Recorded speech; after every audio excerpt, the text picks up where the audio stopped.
Beneath the sands of Giza lies a hidden gateway, a secret entrance overlooked by millions of tourists every year.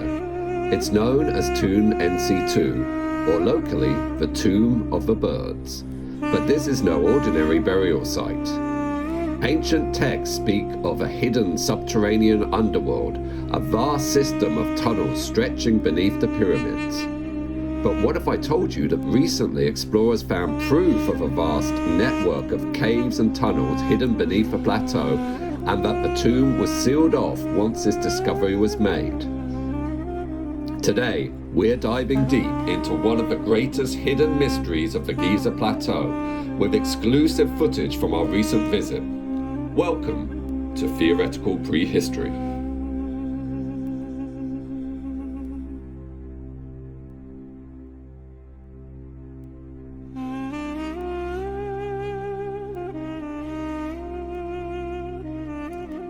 Our story begins in the early 1800s with Henry Salt, who was the British Consul General in Egypt at the time. He wasn't an archaeologist, because archaeology as a discipline didn't really exist at this point in history. Instead, he was a collector, acquiring ancient artifacts, and as was the somewhat questionable practice at the time, shipping them back to the British Museum. But instead of doing the digging himself, he hired others to do the work. One of those men was Giovanni Belzoni, a towering Italian explorer who had a fascinating background as a former circus strongman and engineer. It was Belzoni's engineering background that made him particularly useful for the emerging field of archaeology, as he was skilled at moving large objects that others had previously struggled with. Upon arriving in Egypt, he quickly caught Salt's attention, and Salt hired him to collect artifacts on his behalf. To give you an idea of some of Belzoni's credentials and achievements, between 1816 and 1819, he was key in making several major discoveries. He cleared the entrance of sand to the Great Temple of Ramesses II at Abu Simbel, allowing modern access to the site. He excavated the tomb of Seti I at the Valley of the Kings, which to this day is known as Belzoni's tomb, and remains one of the most beautifully decorated tombs in the Valley of the Kings. He also transported Seti I's sarcophagus back to England, which is currently located in Sir John Soane's Museum in London. Belzoni was the first to penetrate the interior of the Pyramid of Khafre, the second largest pyramid at Giza. Finally, he conducted systematic excavations and studies of the temples of Karnak and Edfu. As you can see from this brief resume, Belzoni had a very impressive archaeological career.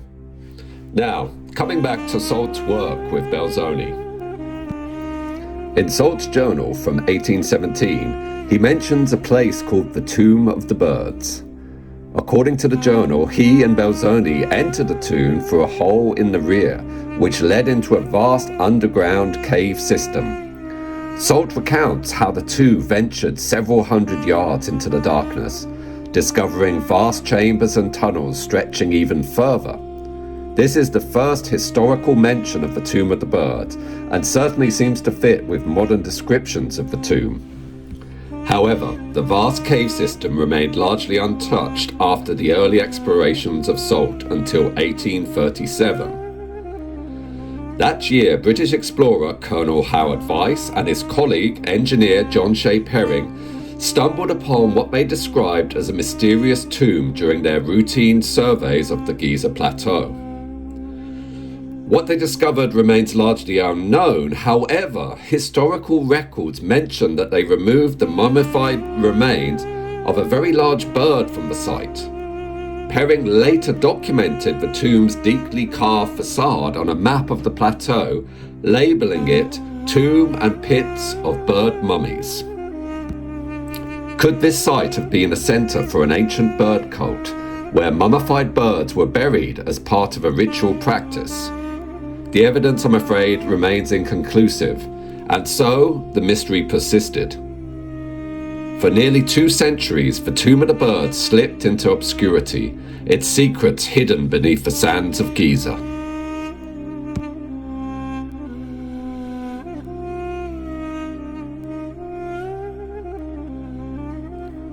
fast forward to 2008, and British author and explorer Andrew Collins stumbles upon Salt's journal and notices his description of the cave system behind the Tomb of the Birds. With the help of British Egyptologist Nigel Skinner-Simpson, Collins reconstructs Salt's original exploration on the plateau, eventually locating the entrance to the lost catacombs in an apparently unrecorded tomb west of the Great Pyramid, named NC2 on this picture. Collins goes to Giza to locate the tomb and see if Salt's description was correct. And there it is, a hidden entrance at the back of the Tomb of the Birds, just as Salt described it. The entrance enters into what appears to be a massive cave system extending beneath the Giza Plateau toward the Pyramid of Khafre.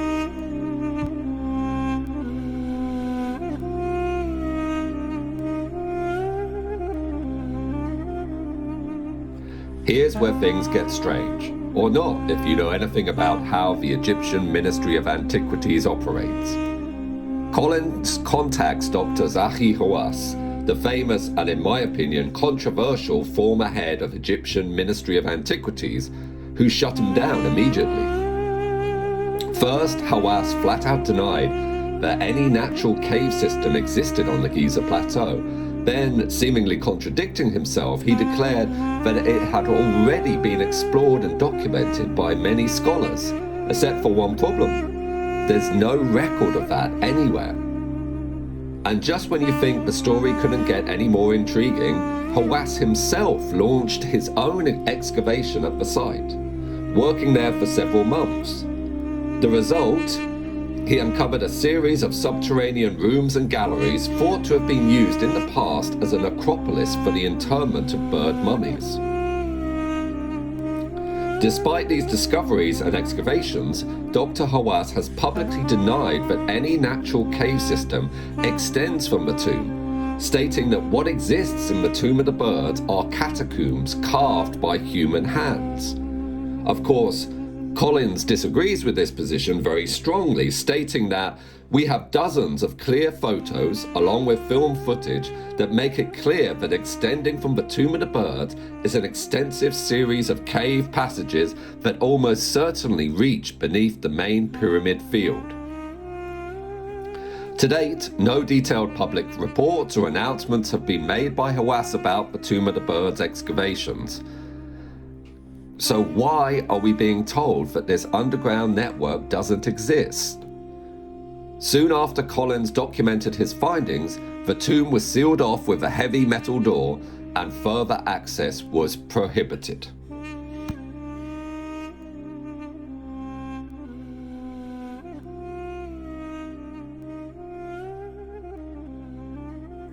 Okay, enough with the history.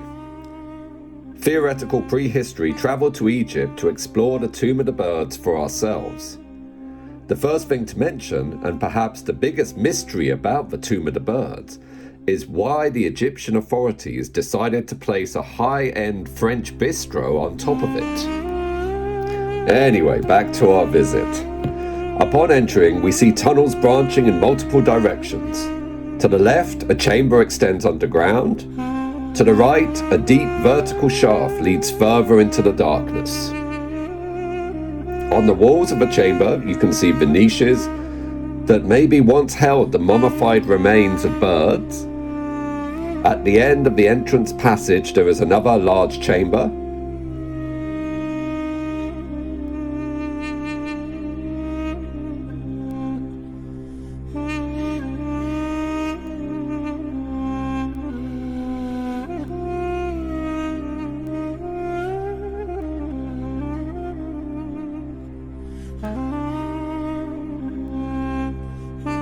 And climbing onto the raised platform, we reach what appears to be an entrance to the underworld, a massive cave stretching beneath the pyramids. As you can see here, the entrance had been sealed and disguised, but it was later broken through. As we peer inside, the tunnel and cave stretch deep into the darkness. The ground is unstable, littered with fallen rocks, a reminder of this space's age and fragility. Historical records suggest that this tunnel may have once led to a vast underground cave system, rumored to contain a subterranean lake and massive stone sarcophagi. Could these legends hold a grain of truth, and if so, what secrets might still be hidden within the depths of Giza's forgotten underworld? Based on his 2008 survey of the tunnel system, Andrew Collins created this map, outlining the explored passageways and their possible connection to a larger underground network. At the end of the passage, Collins found a small tube, but he did not enter it. However, historical records suggest that Belzoni did, and that beyond this narrow passageway lay an even larger cave system. The caves are believed to be of natural origin, exhibiting keyhole-shaped profile characteristics of Phraic and Vadose formations, meaning they were first formed underwater and later exposed as water levels receded. These findings suggest the plateau was once saturated, potentially dating the caves to between 250,000 and 12,000 years ago. Let's take a closer look at the cave and tunnel system. As we pass through the hidden brick wall entrance into the first cave, we get an idea of the scale of the subterranean space. Examining the walls closely, we can see distinct tool marks, indicating that the cave was at least partially excavated by human hands. But why was the work suddenly abandoned? Could this site have been part of a larger, unfinished project, or was it left behind due to some unknown event? As we venture deeper, we reach a tunnel system that appears entirely natural, with no visible signs of human modification. However, one intriguing feature stands out: multiple scenes of iron ore embedded into the rock. As can be seen from Collins' plan of the tunnel system, they extend at least 250 meters from the entrance cave.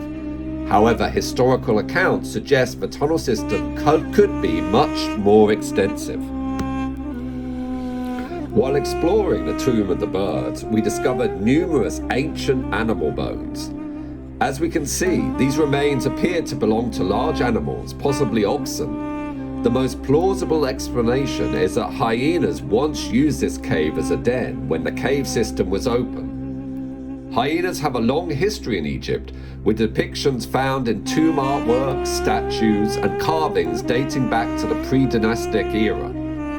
Their presence in the region suggests they may have played a role in shaping the history of this site. Hyenas were a common sight in ancient Egypt, with the striped hyena being the most prevalent species in the region. Evidence of their presence at Giza includes at least 35 known depictions in tombs and carvings. Remarkably, on January 24, 2025, a spotted hyena was documented in Egypt for the first time in 5,000 years. Unfortunately, this rare sighting ended tragically when trackers killed the animal using a pickup truck.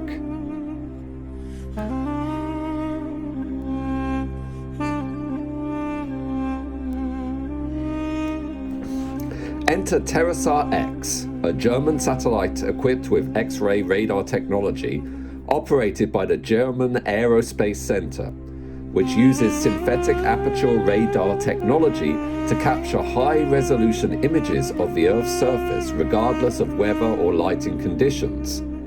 Its X-band radar can penetrate vegetation, sand, and dry soil, allowing it to detect underground structures such as ancient ruins, buried riverbeds, and subsurface geological formations, making it a valuable tool for archaeology.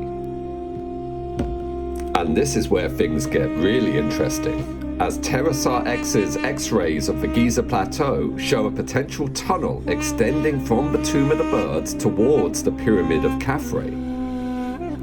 Looking at the satellite imagery, we can see the Tomb of the Birds highlighted in red, with a faint shadow corresponding to the course of the cave tunnels explored so far, stretching towards Khafre's pyramid. Though the satellite operators could not confirm the exact nature of these anomalies, researcher Andrew Collins suggests they may represent natural fault lines or even subterranean chambers formed by water erosion over thousands of years. If true, this could provide further evidence of an extensive underground network beneath the Giza Plateau, one that may have been known to the ancients.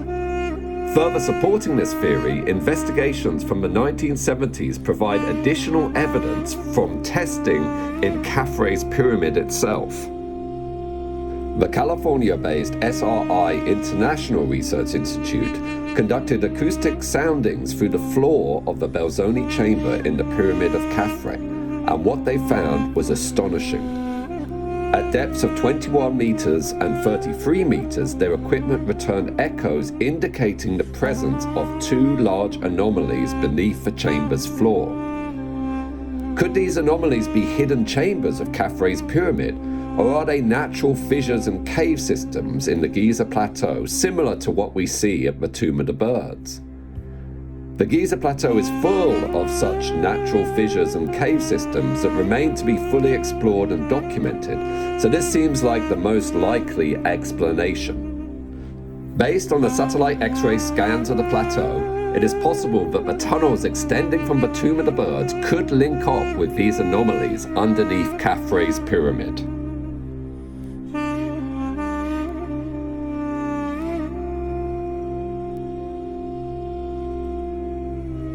The existence of this underground network of caves and tunnels on the Giza Plateau is undeniable. The real question is, how far do these tunnels extend? From the evidence presented in this video, it's certainly plausible that this network of tunnels could be the fabled underworld described by the ancient Egyptians. The tunnels under Giza remain one of the most mysterious and controversial aspects of the plateau. Whether they are entirely man-made, modified by the ancients, or part of a lost subterranean complex, their full extent and purpose have yet to be revealed. The Tomb of the Birds remains sealed, but the mystery beneath the Giza Plateau is far from over. Thanks for watching, and I'll see you next time on Theoretical Prehistory.